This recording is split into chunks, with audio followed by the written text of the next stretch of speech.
Over this last Thanksgiving break, Trippie Redd finally dropped the rest of the St. Michael album, St. Michael V2. It included 10 songs, kind of as a deluxe, along with the 7 songs that were already out on the original version. And today we're going to tier list the album and review it front to back. Let's go ahead and jump right into this. So the first song is RBDG, which, as we know, Trippie revealed to the world that he has a son and he is a father, and that's why this album is called St. Michael, because that is the name of his son. And you could even hear the baby at the end of the song, which I actually thought was kind of cool, and really was the only moment on this project dedicated to his son, even though it was, titled for him. Lyrically, the rest of the album had pretty much nothing to do with him, and even on this song, it's pretty much just a very horny track, and I don't even really want to dive into those lyrics. But for this first song, I'm gonna throw up an A. I think Popular is another one that I have an A right now. I can't put it up in S. It's really close to S. I like the deep voice that Trippie brought into this, and I think the chorus is definitely the best part. Very angelic. It was still a pretty upbeat, one of the more happier songs, I'd say. In the middle of the song, it's at the end of the verse or the bridge or something, where he has some ho ho ho bars and whatever in the middle of the song. But does anybody else hear sleigh bells added in the back? He literally made a mini Christmas song right here. I'm not gonna lie. And we do have Christmas coming up in a month. I think Wizard 101, I'm not gonna lie, I'm gonna have to throw this into B. I thought that the snippet was kind of catchy from a couple of the lines. The chorus was good enough for it to be added onto my playlist and be a valid song. I'm not gonna sit here and say that I love the flow of the verse and everything. As the verse goes on, it does get better. He has some insane lyrics. She called me Steve because I like to build, some Minecraft bars like that is interesting. I know he's mentioning video games and Wizard 101, with the sticks up in the ride and whatnot. But Pepe Lit ended up having an insane beat drop on it. There was a couple songs on this project where the beat almost carried or was the highlight for me, and I do think that Trippie needs to stick with some of these producers. With 9 Lives, he needs to stick with Oddwin. He needs to stick with Cash Cobain beats. I really thought that this project was fresh and something different in this new era of Trippie, as he's gone through a lot of changes in this last year. And Pepe Lit, this was a very famous leak. I'm glad to see it release. I think it deserved a release on this project. It's a fun song. I will say, as it goes on, it does start to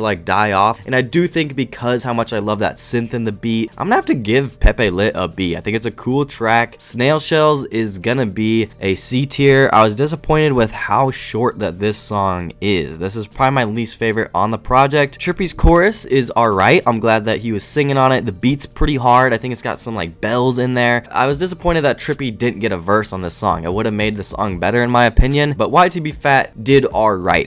I'm really trying to like his flow. I don't think it's a great feature. The last few tracks kind of maybe ended up being a little bit underwhelming or wasn't the best performances, and I feel like that was low-key the worst part of the entire project. And I do think I like pretty much every song on here, but like I said, there's a lot better stuff to come. Trippy Suave was a highlight in my opinion, and that's because this chorus right here is one of the better ones. You really get Trippie singing, but I've been waiting for K Suave to feature on a Trippie album for the longest. We always have it the other way around. Trippie's got features on every Suave project, and this song sounded like something that could have been on a K Suave project. I don't know when they made this one. He got his chance on a Trippie song finally and absolutely delivered. That was definitely the best feature on this project. Not that there was many. Montclair Coat is one that is a super fun song because of the beat, so shout out to Oddwin again. Had some amazing production credits on this project. I don't know if he flipped some Pitbull or something for this, and I think Trippie really got crazy with his vocals, switching from higher to lower pitches and bringing in different type of flows. I think Montclair Coat was fun. I don't think it was his best performance on the project. The hook was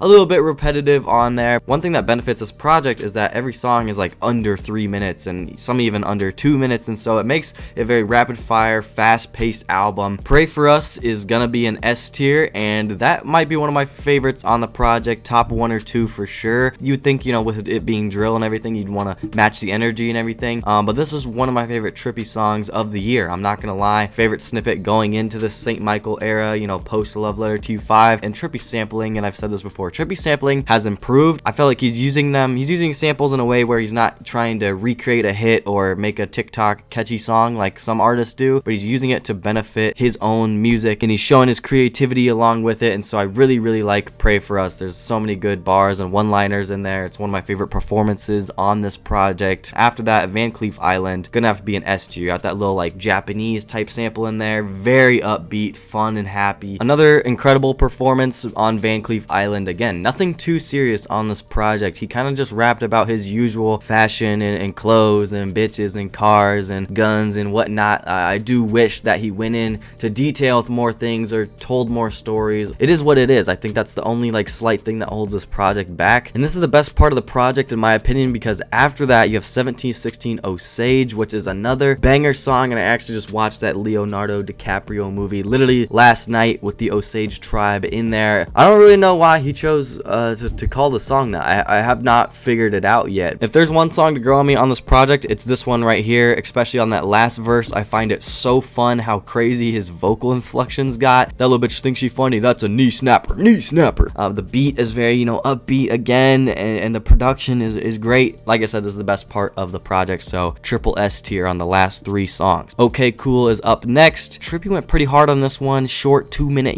rage banger. It's definitely the loudest track on the project, the one you want to play in your car when you're going high speeds. Okay Cool, I'm glad that he included this one because it was that one standout, trip at night, rage sound. Throwing it right in at, hey, 7 a.m. in Ohio is one of them ones. Also gonna be an S tier up at the top. The chorus is amazing. It's just so fun. I love the piano intro. I talked about these songs a lot at this point, and 7 a.m. in Ohio has always been my favorite off the St. Michael. So that's gonna be, top one of my favorites on the project. I think Yo Pierre Slime has even grown on me a little bit. It's just cool to see Trippie and Pierre work together, and I know a lot of people had problems with the moaning on the back half of this song, and low-key I think it's funny, and I think the beat's good. I don't think lyrically the song is the best. Chorus is pretty catchy, I'm not gonna lie. I like the performance from Trippie. And then after that you got St. Michael Myers, which this one's also grown on me. You gotta give it S tier. I didn't realize how good this type of drill is. Melodic drill, I think Trippie was calling it angel drill is what he wanted to call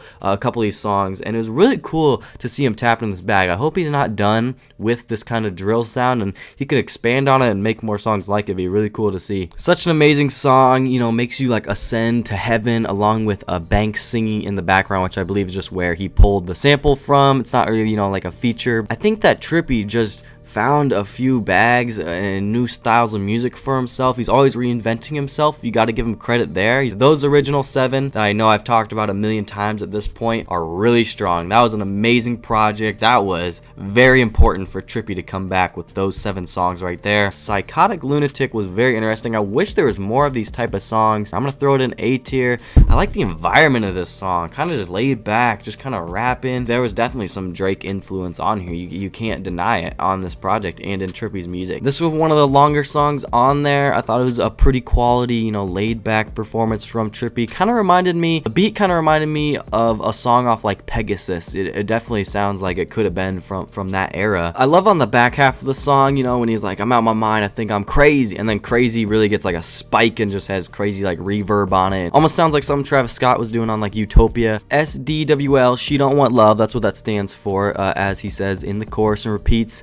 I'm gonna put it in B because I felt like we've heard this type of Trippie song before. This sounds like something that could have been out in like 2021 or on that Hate Is Dead mixtape. He's made songs like this before and put them out. In my opinion, if we had I Love It, which was like the most popular snippet that didn't even make it, if that song was in place of this one right here, it would make me like this album even more. Lastly is Skeletons. It's in like that Pink Panthers type bag just because of that type of tempo and everything. It was cool to hear Trippie get melodic and sing over that. I thought the skit, to wind it down as well with that girl, British girl or whatever, calling on the phone was cool. And so what a great ending to this project. And I feel like Skeletons, Psychotic Lunatic, those type of tracks really winded down the album well, helped structure it well, and those were very important to the track list. But overall, that's my tier list. I'm pretty satisfied with what I came up with. I don't think I need to make any changes. I could see a few of those songs in A, growing on me just slightly and moving up into S. And that's everything I got for you guys today. Make sure to comment down below your favorite tracks off St. Michael version 1 and 2. It's really hard to tell if I like this project more than A Love Letter to You 5. They're really close, but it's definitely better than Mansion Music in my opinion. Even though this album's not going to sell well or stream well or have many big hits on it, it's good to see good feedback from Trippie Redd's music and community once again. If I had to give the album a rating, I'd give it like a 7.5 or an 8. Thank you guys for watching all the way to the end of the video. I have a Twitter, Instagram, go check me out there. More videos soon. Peace.